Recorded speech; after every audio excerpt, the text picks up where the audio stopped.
விஜயாவிடம் சத்யா மீது கொடுத்த கேஸை வாபஸ் வாங்க சொல்லி அண்ணாமலை பேசுகிறார். ஆனால் விஜயா அதற்கு முடியாது என்று சொல்லிவிடுகிறார். அதே நேரத்தில் மீனா வீட்டில் புது பிரச்சனையும் வெடிக்கிறது.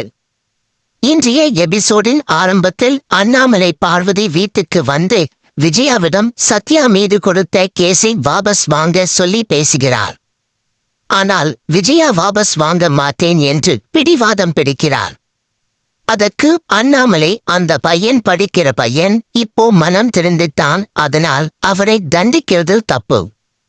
நீ கேஸ் வாபஸ் வாங்கு என்று மீண்டும் சொல்லிக் கொண்டே இருக்க, அதற்கு விஜயா சரி கேஸை வாபஸ் வாங்குறேன், ஆனால் அந்த வீட்டில் மீனா இருக்கக்கூடாது என்று சொல்ல, அதற்கு அண்ணாமலை முத்துவை என்ன செய்ய என்று கேட்க, அவனும் வேணும்னா வீட்டை விட்டு போகட்டும் என்று சொல்லிவிடுகிறார்.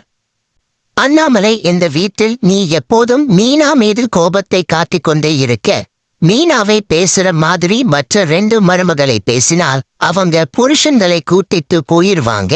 முத்து மீது எப்போதும் கோபத்தை மட்டும் தான் காட்டுற. அவன் மீது உனக்கு பாசமே இல்ல. முத்து இன்னைக்கு திருந்தி இருக்கிறதுக்கு காரணமே மீனாதான் என்று சொல்கிறார். ஆனாலும் விஜயா தன்னுடைய முடிவில் பிடிவாதமாக இருக்க, அதற்கு அண்ணாமலை பிடிவாதமும் ஒரு வியாதிதான், நீ இப்படியே இருந்தா இங்கேயே இரு என்று சொல்லிவிட்டு சென்று விடுகிறார்.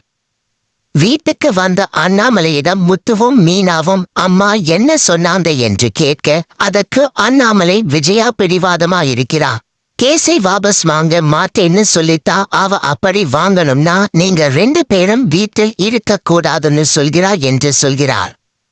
இதற்கிடையில் அண்ணாமலை பார்வதி வீட்டில் இருந்து வெளியே போகும்போது அங்கு ரோகிணியும் மனோஜும் வருகின்றனர். அப்போது ரோகிணி, அத்தை மனசு மாறிட்டீங்களா? அத்தையும் கூப்பிடுறதுக்காக வந்தீங்களா என்று கேட்க, அதற்கு அண்ணாமலை எதுவும் பேசாமல் கோபமாக கிளம்பி விடுகிறார். பிறகு மனோஜ் விஜயாவிடம், நீ கேஸை வாபஸ் வாங்காதம்மா, அப்படி வாங்கினால் அவனுக்கு உன் மேலே இருக்கிற கோபத்தில் ஒருவேளை வீட்டுக்கே வந்து உன்னை கத்தியால் குத்திருவான் என்று பயமுறுத்துகிறார்.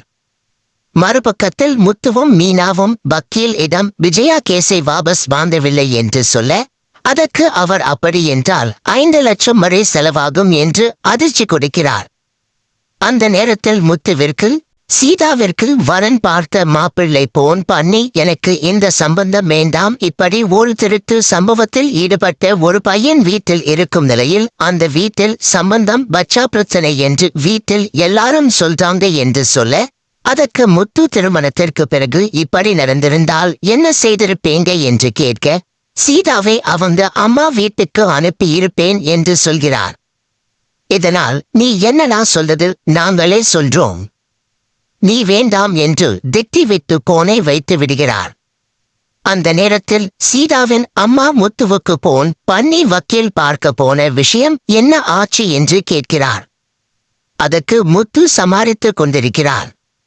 இப்படியாக இன்றைய எபிசோடு முடிவடைகிறது.